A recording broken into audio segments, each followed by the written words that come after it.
delicious chicken dish that you can put in a burrito, you can put in a tostada, you can put in a taco. Well, I've got you covered. You are gonna love this dish. I just came home from work and I let my crock pot, as usual, do all of the work. I have 3 small and medium chicken breasts boiling in here, and they've been boiling for the past 8 hours on high. My crock pot only has 2 settings, high and low. So I will be now taking out my delicious tender chicken breasts and placing them directly, removing the fat and shredding them and placing them directly into the pot that I will be using. I want to show you how tender this looks. Look at this, it's just like falling off. Doesn't that look amazing? It looks delicious, huh? It's gonna be really delicious. So I'm gonna finish shredding and removing all of the fat. I'm also gonna save a little bit, like maybe a cup or 2 of my chicken broth. I am so excited to share this recipe with you guys, not only because I made this plate and I'm gonna show it and showcase it in a minute, but also because of all the delicious vegetables and how easy it is. Again, I said it was easy. I'm gonna let my Hamilton Beach chopper do all of the work for me. In the back, I also have some pinto beans boiling in my pressure cooker. And if you want to know the recipe, comment down below and I'll be happy to show it to you. So I'm gonna put in a red pepper in here, and I'm gonna give it a rough chop. And my kids have special named this dish Janet's chicken because they love it so much. So I'm so excited to share all of my secrets, so stay tuned till the end because I will be sharing a secret that I made up along the way that you guys are gonna love. Okay, so now I'm gonna put in a green pepper, 3 yellow jalapenos, 2 tomatoes. Woo! They wanted to get away. And my favorite, chile relleno with a little bit of cilantro.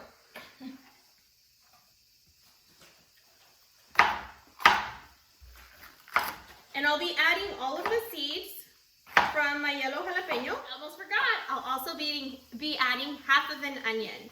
So I'm pretty much done chopping all of my vegetables, and as you can see, my chopper is a little overflowing with everything, and I just cut the chile relleno without the seeds. So I'll be adding this in here and I'm gonna chop it. Ready? So I'm gonna pulse, I'm gonna put it on pulse, and then on 2, and then on 1.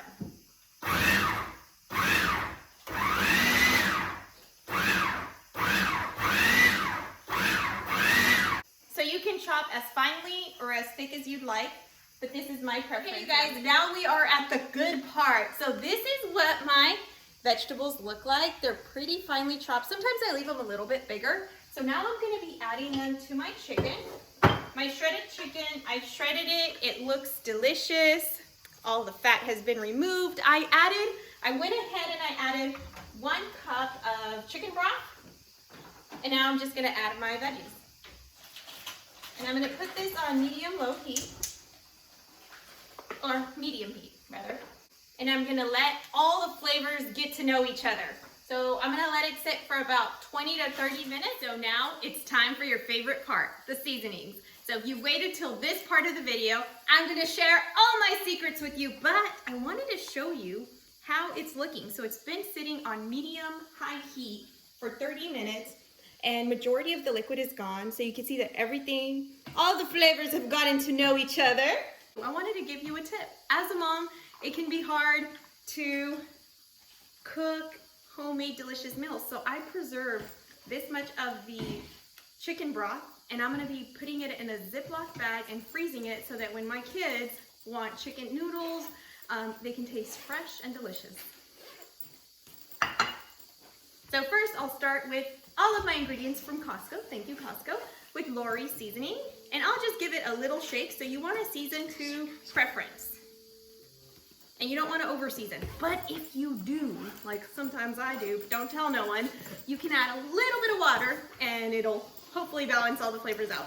I like to add a little bit of chicken consomme. So this is how much I'm adding. Just like that. To enhance the flavor of the chicken, I actually added a little bit less. I'm gonna add some garlic salt And I'm gonna give it a couple of shakes. And then I wanna add some sazon completo, complete seasoning. Just a little sprinkle. I'll be adding a little bit of salt to bring out all the flavors. And you will not believe what my secret ingredient is for this. I actually have 2 secret ingredients for this one. And then I have granulated garlic. And finally, guess what the secret ingredient is?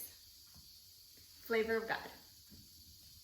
So this one is the everything seasoning that I also got from Costco. So let me make sure it's securely shut, otherwise it's gonna be a hot mess. Okay, so I added that, but guess what I ended up adding one day because I felt like it was a little dry. I added salsa del pato, but take a look at this because I have a confession. See how it looks like this on this side of the bottle and see how it looks different? I used to think that it was 2 different sauces, so I was always looking for the duck and sometimes it was only this one and I would buy nothing. I would say like, there's nothing, it's not there. So anyway, I'm gonna add the whole container to my chicken, so 3 chicken breasts. And now I'm gonna let this sit for an additional 15 minutes on the stove on medium heat, and then I'll show you what that looks like. When it comes to adding your salsa del pato, keep in mind that this is a little bit on the spicy side, so you might wanna start with adding a little bit and tasting it, and then adjusting it accordingly for your family, because you know what's best for your family. Today I am using Romero's tortillas. My kids love these tortillas. And welcome back. Now I am at your favorite part, the plating part, but I did want to showcase the plate that I told you about. Isn't it beautiful? And of course I picked the biggest project possible there was there at the craft store. Okay, so now we're gonna plate. I'm gonna make it in a burrito, and you can make it in a tostada or like with nachos. So I'm gonna tell you another tip. Here's my second tip. My second tip is that my beans needed like 15 more minutes. However, I didn't want my family to wait. So I grabbed those beans, put them in a blender, and gently blended them and made mashed beans, and then I sauteed them with delicious flavorings. So now I'm going to add my beans onto my burrito, and I'm only gonna put a little bit because my kids only like a little bit. Then here is our chicken mixture, and I'm going to add the chicken.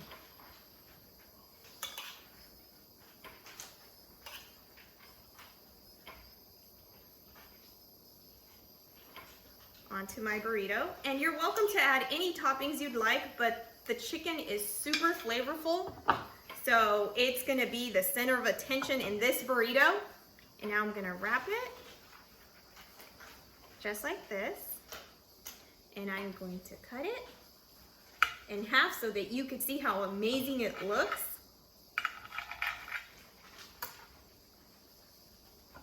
Doesn't that look delicious? Look at the center. Let me show you. See how delicious that looks?